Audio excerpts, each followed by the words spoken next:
But as we dive into the first topic of conversation here, and it's on one, Nick Saban. I mentioned on Monday that Coach Saban was on the Crimson2go Sports Network over the weekend, on last weekend, and he was speaking with the likes of Eli Gold, the voice of Alabama football, former Tide quarterback John Parker Wilson, former Tide defensive back Rashad Johnson was on the show with him. Of course, the special guests were athletic director Greg Byrne, ESPN's own Reese Davis, and the conversation on the Alabama Athletics Summer Update show was just trying to see what Nick Saban, Coach Saban, has been doing this summer.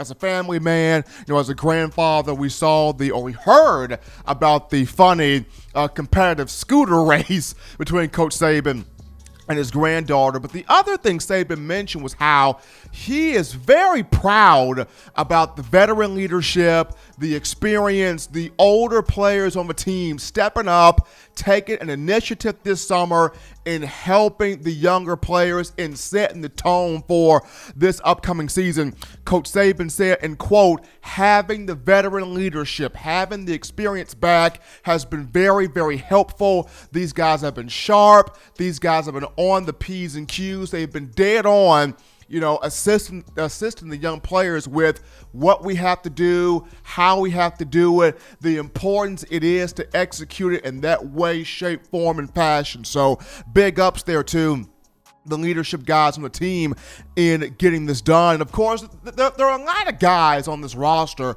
that are stepping up in leadership roles, but Coach Saban singled out a few guys: Nagi Harris at running back, Alex Leatherwood on the offensive line, Dillon Moore at linebacker, and of course, Devante Smith at wide receiver. And just starting things off here with Nagi Harris, the young man has been working his tail off all summer long. We're talking about a guy that's actually put together a YouTube channel right now, and on the YouTube channel he's showing us the fans how he's going about his training, how he's going about his exercises, the different exercises he's coming up with, the different training regiments he's been in. So Nagi being very focused in trying to make sure that he runs the football with patience, but with aggressiveness. He's bouncing plays to the outside. He's catching the ball out the backfield. Nagi Harris is wanting to make sure he puts the total package on the field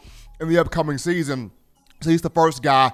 But next guy, Devante Smith at wide receiver. And, here's a guy that prior to coming back on campus on June the 1st, he was back home in Louisiana working with former Alabama defensive back Robbie Green, a New Orleans native, on route running, on hands, on speed, on working back to the quarterback, getting back to the football, comeback routes, doing everything possible to make sure he's got all the chemistry, all the camaraderie with either a Mac Jones or a Bryce Young, just having that chemistry within the offense. Devante Smith working more so on his game, so it's good to see him, out there continuing to get stuff done. Third guy, Alex Leatherwood. Leatherwood has been putting on a tear, this summer as well, trying to become more of a pass blocker, an effective and efficient pass blocker, especially when you talk about containing, neutralizing those speedy edge rushers from getting to the quarterback.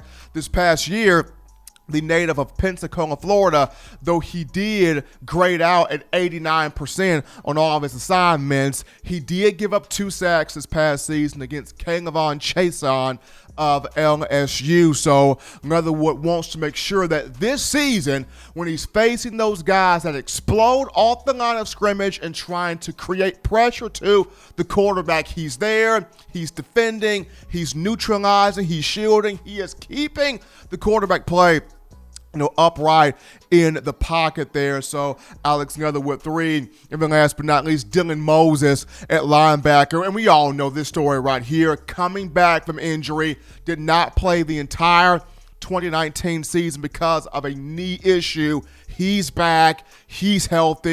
He's been going through the things in the film room, in the meeting room, helping out, with young players, catching those guys up to speed, along with doing his thing also in the in-person, voluntary weight training with David Ballou and Dr. Matt Ray. So Coach Saban very pleased with that group of players. And I've mentioned this before about how these guys were the guys that, 2018 and 2019, preferably last season, they saw what happened firsthand, right? They saw what happened when I don't pay attention, when I don't listen to Nick Saban, when I'm not focused on the details, when I don't take what this coaching staff is telling me into consideration, I see what happens. Alabama football loses games. Alabama football is not winning championships. It's not winning the SEC. It's not even beating LSU or Auburn. And we do not want to see that happen again. And because we don't want to see that happening again, we as the leadership players are going to do everything possible to pull the younger guys with us, as well as continue to, process everything that Coach Saban is telling us to do. And it kind of, it takes on the connotation of, remember the Clemson team in 2018, and that defense that had the likes of Cleveland Farrell on there, Christian Wilkins on there, Austin Bryant, Kendall Joseph, Dexter Lawrence. A lot of big-time players were on that Clemson team in 2018. And this was the same Clemson team that it lost to Alabama the year prior in the college football playoff semifinal in New Orleans, 24-6. That all of those guys from that group defensively, they could have all went pro. Most of them had first-round draft grades on their names. But because they did not want to go out that way, they did not want to be remembered that way, they told Coach Sweeney, Coach Dabo, we want to come back. We know we can go pro. We know we can go get that money. But we know this is not the Clemson way. We did not go out winning a national championship. We did not go out. We did not finish the season accomplishing the goals that we had set. So all of those guys decided to come back for another year, which was 2018, and they were able to get the job done policing, their teammates, policing the program. When I look at this year's Alabama team, Nagi Harris could have went pro. Just snapped the latter part of a 2019 season. Could have went pro. Chose to come back. Devante Smith could have went pro after this past season. 68 catches, 1,256 yards, 14 touchdowns. You had quite a few NFL draft scouts going, this guy could sneak into the back portion of the first round and get in there. Smitty decides, hey, I want to come back. Alex Leatherwood could have went pro. Dylan Moses could have went pro. You had a guy in Joshua McMillan. He didn't have to come back for his 6th season with this team, getting the medical red shirt. So all of these guys that could have went pro decided to come back to Alabama. Why? They saw 2019, that's not us. That's not Bama. That's not how we want to be remembered in terms of the football program. So all decided to come back, and all have decided to ensure Coach Saban and the rest of the staff, we're going to have our act together. We're going to have our stuff together. We, as the older guys, we are going to police this team, the leadership council. But Alabama had in 2015, 2016, 2017, it's got the pieces to have that back in the 2020 season. Coach Saban really excited for the older guys taking that leadership step there. But we're going to go to another break here on the show, but don't touch that dial. Upon our return, we dive into your questions, thoughts, phone calls, tweets, texts, and concerns after this.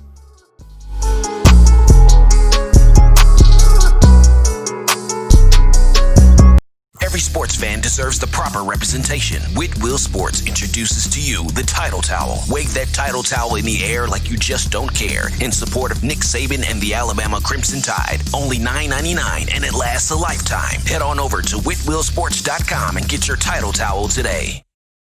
Touchdown Alabama Magazine is Alabama football's premier publication. A subscription to Touchdown Alabama Magazine is the perfect gift for any Alabama fan. For exclusive news and information, recruiting updates, a free annual print magazine, and more, go to touchdownalabama.com and click join. Only $5.95 per month or pay $49.95 for a full year subscription. That's a saving of almost $22. Go to touchdownalabama.com today and roll Tide. Thank you for watching Touchdown Alabama Magazine's YouTube channel. To continue to get the best in Alabama football content, subscribe here and turn on your notifications to stay connected with the hottest shows covering your Crimson Tide.